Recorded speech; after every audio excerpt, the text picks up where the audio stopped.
Alright, so we're back with the Traxxas Nitro Fortec. This is a 3.3. Got some new gearing, new clutch, the new knuckles it needed, and I already had these arms in this bumper. But we can count on our boys in South Korea because they've come through again with these belts. I've got what looks like a set for 1.5 and then a set for 3.3, and I think that would have to do with the size of the pulleys on the block. If they're all 20 tooth, I think that would call for the 3.3 set, and then if you've got smaller pulleys, I think it's a 15 tooth on the front, going to the front pulley, that would be probably a smaller size, so I think that's what this is. So we'll be checking that out. We've got all these parts nice and cleaned and ready to be reassembled. So I will be looking in my stash here to see what I can use to rebuild, because I don't want to use all countersunk screws like before. So without further ado, let's get this thing back together.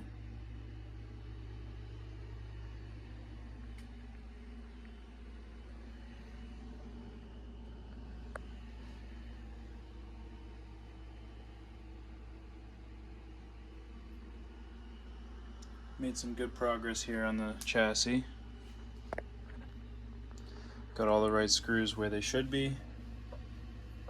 Got all the new parts on where they should be. These installed just as they should without any issues, no rotating. The plastic is nice and strong. So with the new arms, new upper arms and the new knuckles, the front end is complete with no issues. It's got a new bumper, and I went to install the gearing, but I got the new 45 tooth spur on the other hub, and when I was putting the 41 tooth spur on, I noticed that it is the wrong gear. So this 41 tooth, the new one I got, is supposed to go on this hub. So I'm going to have to either get the 37 tooth or order the right 41 tooth. So I will be having a minor setback with the spur gears here, but that's all right because I'm making some good progress on this. It's looking real clean.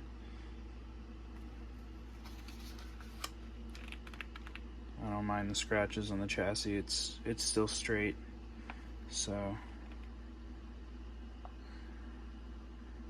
yeah.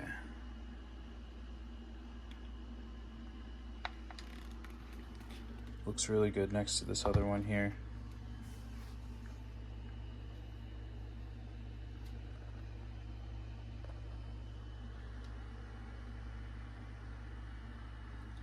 So yeah, that's some good progress.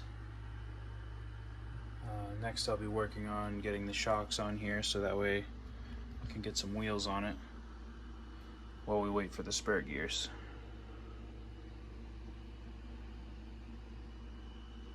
Got one new set of shocks to replace what I find to be, obviously this one is bent, but this one's slightly bent, so we'll use the two good ones and get some fresh shocks built. Probably put the new ones on the rear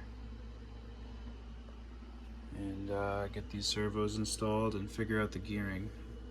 These clutch bells look to be slightly different. One's obviously bigger than the other, so I'll have to look into what gearing is compatible with what spur gears, and yeah, so I learned a little something here with the spur gears. I was looking at the face of them, and obviously one has a little bit of a concaved inner ring there. I don't know how else to say it. And then I was comparing the 41 tooths, and then I noticed that it's just designed for each hub. So that's when I noticed that that's the difference between the second and first speed gear. But yeah, that was good to know. And the new belts fit like a glove. I had to adjust the rear setting forward a couple, so it was on the 4th setting back, and it was too tight. It spins nicely now, so I moved it a couple notches forward on that, and now it's fine. So these belts do fit, and like I said, I'm sure that the regular Fortec one that's not 3.3 calls for the, I think it's a 15 tooth pulley here. So I have a Fortec with that gearing, so I figured I'd go ahead and try that out after this one fails. You can see the difference there. That's 20 tooth, that's 15 tooth.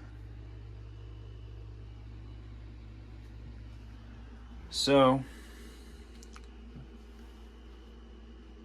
that's the progress I've made so far. Let's get these shocks rebuilt.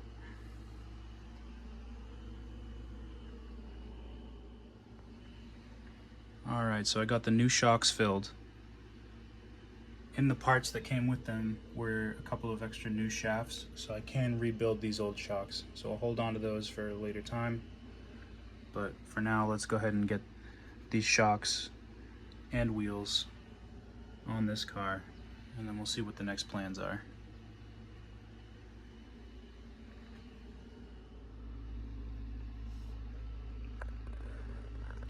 Alright, so I got the shocks, wheels, and steering servo installed. I'm going to have to find a new throttle servo because the tabs were worn off from the countersunk screws and the wire's not quite long enough.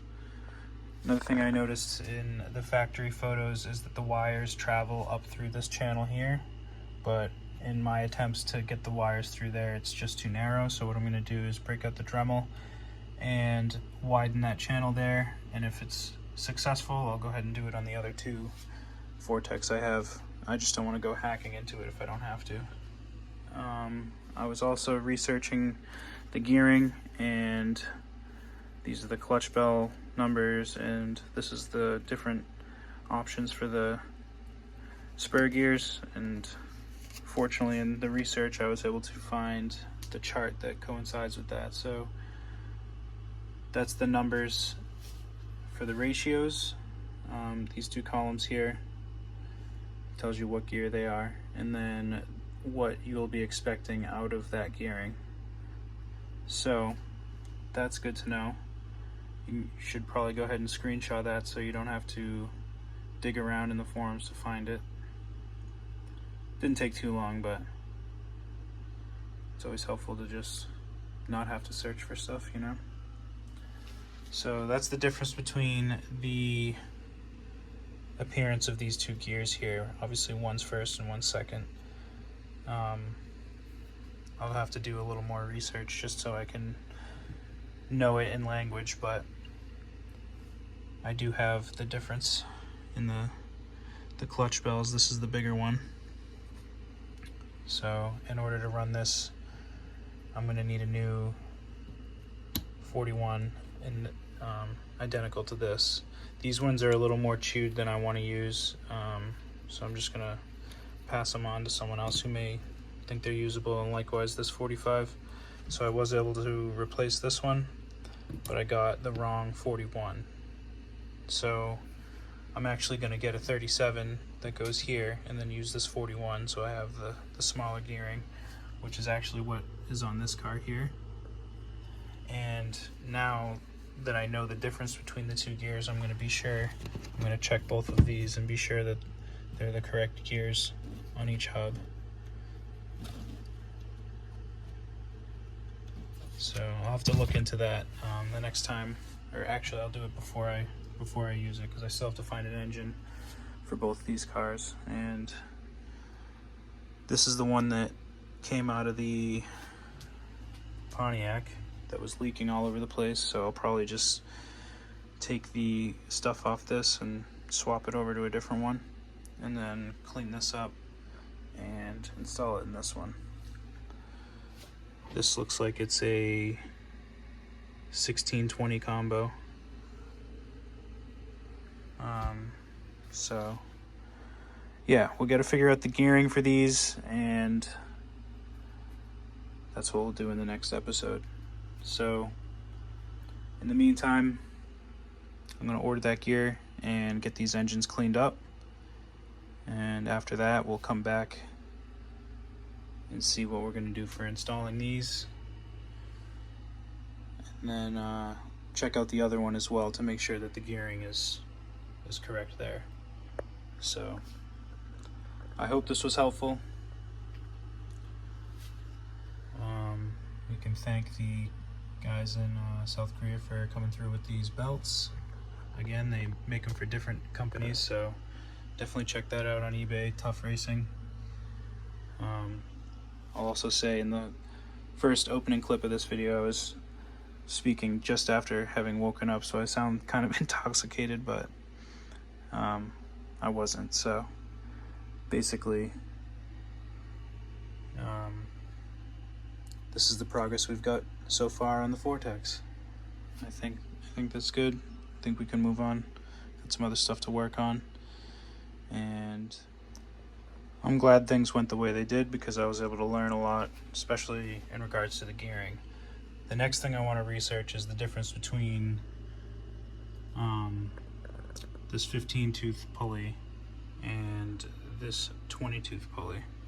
See what is different between those and what the performance is. I'll have to look in the forums to see if I can find some sort of chart to coincide with that as well. So y'all know what to look forward to next.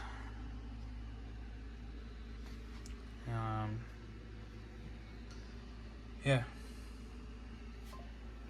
Hope this was helpful. Thanks for checking it out. Thanks for your interest in Nitro, and we'll see you soon with these and with some other stuff too.